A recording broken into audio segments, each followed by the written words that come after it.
नमस्कार दोस्तों, मैं हूं दीपक दिलावर। आप सभी का स्वागत है। टाइपिंग और शॉर्ट हैंड के हमारे पेड स्मार्ट कोर्सेज अवेलेबल हैं, जिसमें आपको ISO सर्टिफाइड सर्टिफिकेट भी मिलता है, जिसका यूज़ आप किसी भी गवर्नमेंट जॉब के लिए कर सकते हैं। कोर्सेज सारी वेल स्ट्रक्चर्ड होंगी, हर एक्सरसाइज की आपको PDF मिलेंगी और बहुत सारी फैसिलिटीज़ भी आपको मिलेंगी। नमस्कार दोस्तों, मैं दीपक दिलावर। आप देख रहे हैं शॉर्ट हैंड मित्रा। दोस्तों, आज का हमारा जो टॉपिक है वो है वोवेल इंडिकेशन। आपके इस सारे चैप्टर्स में से वोवेल इंडिकेशन ये चैप्टर सबसे स्मॉलेस्ट चैप्टर में से एक है। दोस्तों, बहुत सारे ऐसे वर्ड्स होते हैं जो बिना वोवेल इंडिकेशन के भी लिखे जा सकते हैं। इस चैप्टर को ब्रीफ वे में समझने के लिए हम लोग कुछ एग्जांपल्स लेते हैं। दोस्तों ये रहा हमारे एग्जांपल। तो आइए हम लोग इसको समझते हैं। जैसे पहला यहां पर वर्ड लिखा हुआ है सम, तो आप लोग इजीली इसको ऐसे सम बना लेंगे। इसी तरह असम लिखा हुआ है, तो यहां पर हम लोग इसको असम इस प्रकार बनाते हैं। दोस्तों, आपको पता होगा कि ये स्ट्रोक यहां पर इसलिए आया क्योंकि पहले कोई वोवेल इंडिकेशन आ गया। तो हम लोग यहां पर इस चैप्टर में ही पढ़ेंगे कि बिना वोवेल इंडिकेशन के भी कैसे लिख सकते हैं। तो यहां पर हम लोग ये जो स्टार्ट का वोवेल है, बिना इस इंडिकेशन के भी इसको कुछ इस प्रकार लिख सकते हैं। पहले कोई न कोई वोवेल इंडिकेशन है, इसलिए यहां पर स्ट्रोक यूज हुआ है, ऐसा हम लोग मानकर इसको समझ लेंगे। क्योंकि अगर पहले वोवेल नहीं आता तो हम लोग कुछ इस प्रकार सर्कल यूज करते हैं। दूसरा एग्जांपल उसी तरह क्या लिखा हुआ है, राइजिंग। यहां पर देखिए हम लोग यहां पर अपवर्ड यूज कर रहे हैं आर। क्या लिखा हुआ है, राइजिंग। इसी तरह आ गया और राइजिंग, तो और राइजिंग के लिए यहां पर हम लोग यूज करते हैं डाउनवर्ड आर, क्योंकि पहले क्या है, कोई वोवेल इंडिकेशन है, इसलिए डाउनवर्ड यहां पर आर यूज हुआ है। तो दोस्तों यहां पर हम लोग बिना इस वोवेल इंडिकेशन के भी इसको हम लोग कुछ इस प्रकार लिख सकते हैं। मान लेंगे कि पहले कोई ना कोई वोवेल इंडिकेशन है, इसीलिए आर डाउनवर्ड आया है। क्योंकि ये डाउनवर्ड्स का रूल है मित्रों, आपको पढ़ाया जा चुका है। आप अपवर्ड एंड डाउनवर्ड आर और एच के चैप्टर में इसको दोबारा जाकर लेक्चर अटेंड कर सकते हैं। दूसरा यहां पर तीसरा एग्जांपल हम लोगों के पास है लॉन्ग। देखिए इसको लॉन्ग यहां पर लिखा गया है a long.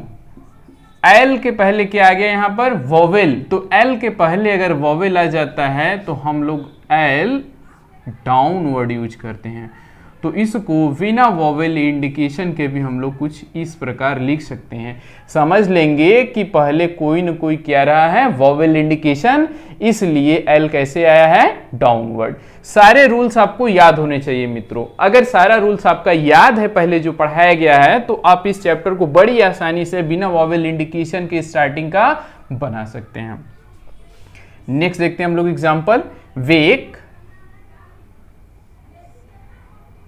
Semi circle use किया गया है किसके लिए, W के लिए, और K का यहां पर स्ट्रोक यूज हुआ है।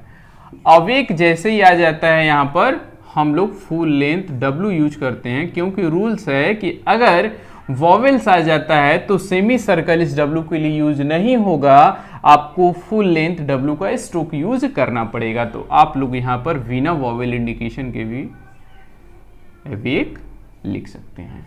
दोनों राइट हैं। इसी प्रकार ये भी सारा दोनों राइट है दोस्तों, बस आप यहां पर बिना वोवेल इंडिकेशन के भी कुछ इस प्रकार लिख सकते हैं। आपका वोवेल देने का जो टाइम है ये सारा आपका सेव कर रहा है। नेक्स्ट एग्जांपल देखते हैं हम लोग, पेन लिखा हुआ है। ये क्या हो गया, पेन। यहां पर P हो गया, E के लिए एक डॉट हो गया, N के लिए यहां पर हुक लगा हुआ है।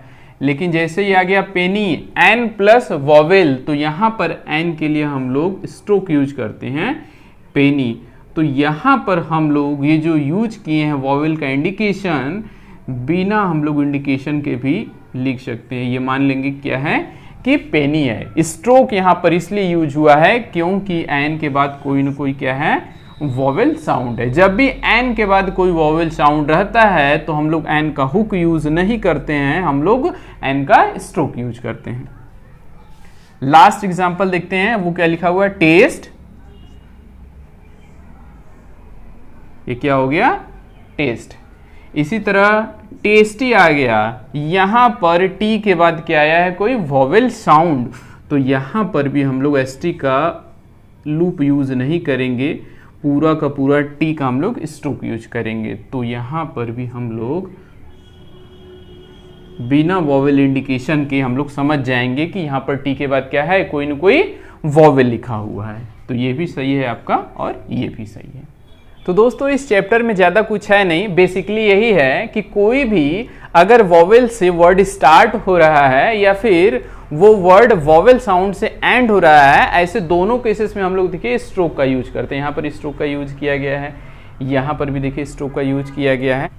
दोस्तों हम लोगों ने जितना भी एग्जाम्पल्स देखा है उसका एक बार मैं क्विक रिवीजन करा दे रहा हूँ। देखिए चैप्टर का नाम है वॉवेल इंडिकेशन।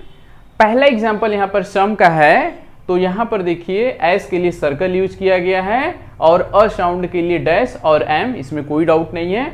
अशाम आ जा रहा है, पहले वॉवेल साउंड आया है एस के, तो यहाँ पर देखिए स्ट्रोक यूज किया गया है। तो वॉवेल इंडिकेशन में हम लोग बिना वॉवेल इंडिकेशन दिए भी समझ सकते हैं। क्यों? क्योंकि स्ट्रोक तभी यूज हुआ है जब पहले कोई न कोई वॉवेल्स आया हुआ है, तो हम ऐसे एज्यूम करके इसको मान लेंगे। दूसरा देखिए राइजिंग लिखा हुआ है, तो अपवर्ड आर यहाँ पर यूज किया गया है। क्यों? क्योंकि आर के बाद क्या है, वॉवेल्स आया हुआ है। यहाँ पर देखिए और राइजिंग्स वॉवेल आया है आर के पहले, तो जब भी आर के पहले वॉवेल आता है तो आर कैसा यूज होता है, डाउनवर्ड। तो यहाँ पर देखिए इसके पहले कोई वॉवेल्स यहाँ पर यूज नहीं किया गया है। दोनों तरीके से आप लिख सकते हैं मित्रों, ऐसे भी और ऐसे भी। नेक्स्ट एग्जाम्पल हम लोगों का है लॉन्ग, यहाँ पर देख लीजिए, लेकिन जैसे ही अलोंग आ रहा है, एल के पहले जब भी वॉवेल आता है तो एल कैसे यूज होता है, डाउनवर्ड। तो यहाँ पर देखिए वॉवेल इंडिकेशन के बिना यहाँ पर लिखा गया है। इसी तरह वेक में हम लोग देखेंगे डब्ल्यू जब भी आता है के, जी, एम और आर के पहले, तो उसके लिए हम लोग एक सेमी सर्कल का यूज करते हैं। तो यहाँ पर देखिए सेमी सर्कल यूज किया गया डब्ल्यू के लिए और ए साउंड और के। इसी तरह डब्ल्यू के जस्ट पहले अगर वॉवेल साउंड से यहाँ पर स्टार्ट हो रहा है तो हम लोग उसके लिए यूज करते हैं क्या, स्ट्रोक। तो यहाँ पर भी बिना वॉवेल इंडिकेशन के आप लिख सकते हैं। पेन लिखा गया है, देखिए एन के लिए हुक यूज किया गया है, लेकिन जैसे ही पेन ही आ रहा है एन प्लस वॉवेल साउंड, जब भी हुक के बाद कोई भी वॉवेल साउंड आता है तो हम लोगों को पूरा का पूरा स्ट्रोक लिखना पड़ता है। तो यहाँ पर बिना वॉवेल इंडिकेशन के भी हम लोग लिख सकते हैं। लास्ट इसमें एग्जांपल देखते हैं, टेस्ट लिखा गया है, यहाँ पर लूप का यूज किया गया है, लेकिन टेस्टी यहाँ पर भी देखिए क्या आया हुआ है, स्ट्रोक के बाद वॉवेल साउंड आया है। तो यहाँ पर फुल लेंथ स्ट्रोक यूज किया गया है और बिना वॉवेल साउंड के भी हम लोग लिख सकते हैं। तो दोस्तों इस चैप्टर में कोई नया रूल्स नहीं आया हुआ है, ये जितने भी सारे रूल्स आ रहे हैं पहले ही हम आपको प्रीवियस चैप्टर्स में, प्रीवियस लेक्चर्स में करा चुके हैं। तो अगर आपको कोई भी डाउट्स होता है तो आप मेरे जितने भी प्रीवियस के सारे लेक्चर्स हैं आप उसको अटेंड कर सकते हैं। फिर भी आपको कोई डाउट्स रह जाता है तो आप मुझसे कमेंट सेक्शन में पूछ सकते हैं। दोस्तों आपको इस चैप्टर से रिलेटेड एक्सरसाइजेस दिख रहे होंगे आपके स्क्रीन पर, आप उनका प्रैक्टिस कर लेंगे। अगर कोई डाउट्स होता है तो मुझसे कमेंट सेक्शन में पूछ लेंगे। और जितने भी मेरे पेड ग्रुप वाले बच्चे इस वीडियो को देख रहे हैं वो प्रैक्टिस करके मुझसे अपनी कॉपी चेक करा लेंगे। तो दोस्तों इस वीडियो में बस इतना ही, मिलते हैं आपसे नेक्स्ट वीडियो में, तब तक के लिए नमस्कार।